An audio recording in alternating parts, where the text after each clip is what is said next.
Boa tarde. Nesse segmento do Visão Libertária, vamos ao artigo sugerido e escrito por Pedro Esquenato, revisado por JJ Liber e narrado por Luiz Edilé.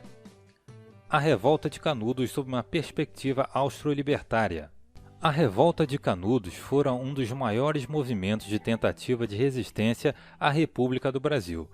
De acordo com as palavras do próprio Euclides da Cunha, em sua obra Os Sertões, em que buscou retratar a vida dos nordestinos no sertão, tratou-se de um crime cometido pelos governantes, visão daquele que trabalhava como jornalista e passou a documentar sobre a guerra. Com a República ainda tentando se estabilizar ao passar por um momento de crise, surge Antônio Vicente Mendes Maciel, mais conhecido pelo nome de Antônio Conselheiro, um beato que andava pelos sertões do Nordeste pregando sobre a fé católica. Como se já não bastasse a crise, a situação do povo que vivia no sertão era agravada pelos fatores climáticos como a seca, que impedia que o solo fosse próprio para algum cultivo, além da fome e do desemprego que se alastravam pelo estado. Dentro desse contexto, Antônio Conselheiro peregrinava, construindo então sua reputação de profeta que viera para salvar os pobres nordestinos da triste situação que os acompanhara. Após muito andar e nesse percurso ganhar muitos fiéis com seus discursos, decide estabelecer-se em Canudos, na Bahia, onde fora criada a cidade de Belo Monte. Neste ponto, Conselheiro já era perseguido pelas autoridades da República e visto como um agitador e uma ameaça ao sistema que vinha sendo consolidado, pois era um monarquista convicto de que a Igreja Católica era a única capaz de legitimar uma governança. Os altos impostos não agradavam a população no geral e, com a recém-abolição da escravidão, muitos escravos foram jogados às ruas sem condições mínimas e começaram a vagar pelos sertões. A negligência governamental para com o povo nordestino, ex-escravos, indígenas e sertanejos, fez com que a população de cerca de 25 a 30 mil pessoas se organizasse em busca de melhores condições de vida, as quais não lhes eram fornecidas. Canudos era uma cidade independente, onde o governo não tinha atuação alguma e não havia cobrança de impostos, e isso fez com que os fazendeiros e políticos que moravam por ali se incomodassem, o que não é nenhuma surpresa. Uma cidade fundada sem qualquer assistencialismo do Estado, que conseguira fornecer algumas das necessidades básicas que o povo nordestino necessitava, e tudo isso feito por indivíduos que se organizaram entre si, tendo gado e terra para plantar. A governança dentro da cidade estabelecida era composta por conselheiro e seus 12 apóstolos, que cuidavam da economia, vida civil, vida religiosa e até mesmo da guarda de guerra. Prova de que a ausência de um Estado não significa ausência de governança e muito menos falta de lei e de ordem. Como diz Frederic Bastiat em sua célebre obra A Lei, a vida, a liberdade e a propriedade não existem pelo fato dos homens terem feito leis. Ao contrário, foi pelo fato de vida, liberdade e propriedade existirem antes que os homens foram levados a fazer as leis. Mas a sociedade ali construída não perduraria pela paz por muito tempo, já que um incidente em 1896 fez com que as ofensivas do governo se intensificassem contra eles. Comerciantes de Juazeiro não queriam entregar as madeiras compradas por Conselheiro para a construção de uma nova igreja, e então moradores de Canudos foram cobrar a entrega. O governador baiano enviou uma tropa de 113 soldados contra o arraial, que foram derrotados sem grandes perdas pelos conselheiristas. Com o ocorrido, uma expedição militar foi enviada pelo governador novamente, com mais de 600 soldados munidos de mosquetões e metralhadoras.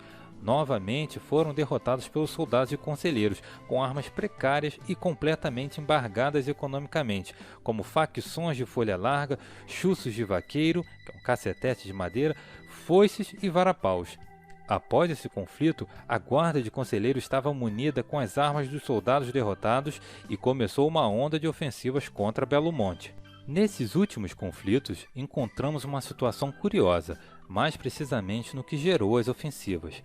Antônio Conselheiro estava em uma situação de livre troca, onde ele pagou por algumas madeiras a um grupo de comerciantes que, por sua vez, não queriam lhe entregar. A madeira que fora paga na entrega e que agora seria propriedade única e exclusivamente do conselheiro. Sendo assim, seria justo dizer que ele poderia utilizar toda a força que fosse necessária para ter sua propriedade de volta, ou pelo menos ser pago a quantia que foi dada pelas madeiras para que pudesse trocar com outros comerciantes. Ainda assim, creio que optaria por uma relação mais diplomática, até que então fosse necessário utilizar a força para pegar o que lhe pertence. Eis que o aparato estatal visa interferir em um negócio qualquer, sem o mínimo de temperança, iniciando ofensivas contra uma sociedade pacífica até então.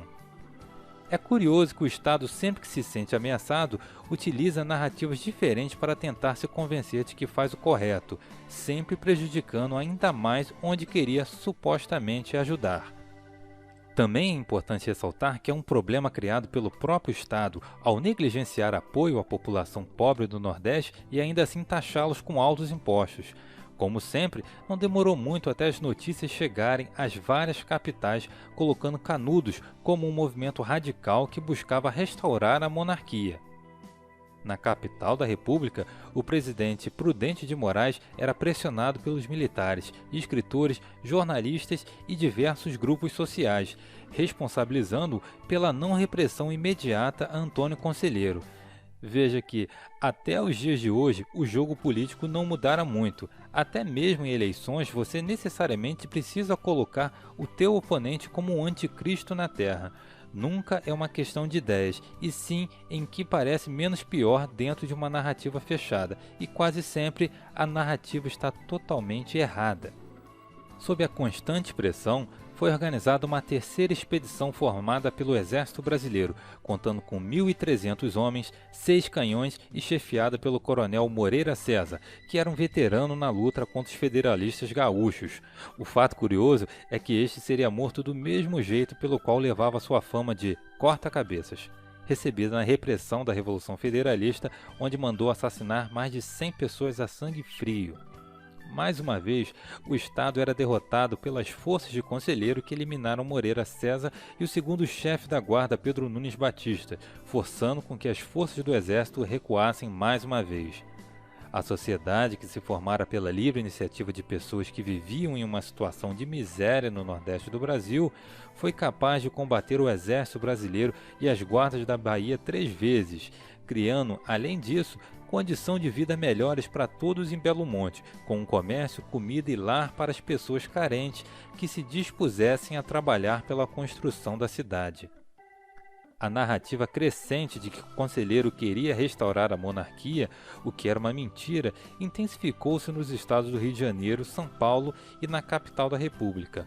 O medo dos parasitas era tanto que mandaram assassinar Gentil José de Castro, que era um gerente de 2 jornais monarquistas. Então foi organizada a 4ª expedição, onde ocorreram diversas batalhas. Em junho de 1897, o combate em Cocorobó fez com que as tropas do general Arthur Oscar de Andrade Guimarães obtivessem várias baixas, mas chegassem a Canudos, onde por vários meses não tiveram muito resultado, sofrendo por falta de alimentos e suprimentos para as tropas. O grupo de Antônio Conselheiro estava bem equipado com as armas deixadas pelos últimos combatentes e inspirados a defenderem sua propriedade, mesmo que custasse suas vidas. Então, em agosto de 1897, o Marechal Carlos Machado se instalou no Monte Santo, com a intenção de pôr um fim ao caos instalado pela última inspeção.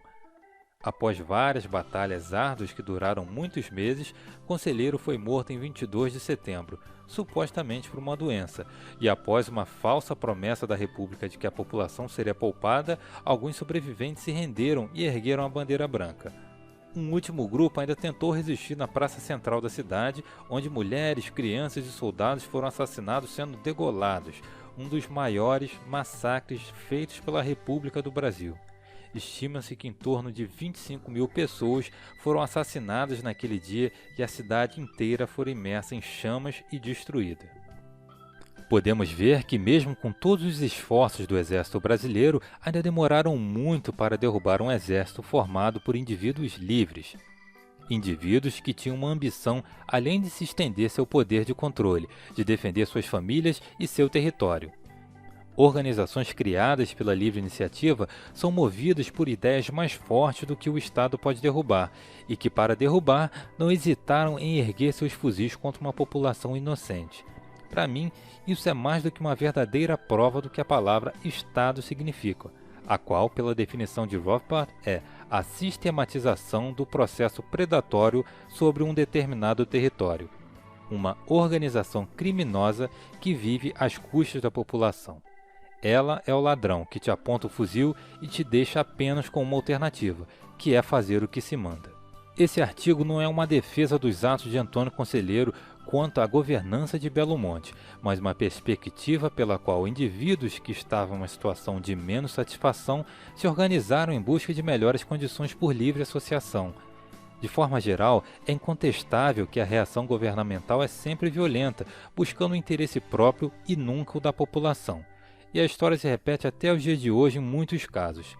Não são as ditaduras o que se deveria temer, pois a violência já está estampada, mas sim as democracias, nas quais a coerção é velada e somos açoitados dia e noite pelas mãos daqueles que dizem nos ajudar. Obrigado pela audiência. Se gostou do vídeo, não deixe de curtir e compartilhar, se inscreva no canal e clique no sininho para ser avisado de novos vídeos. Até a próxima!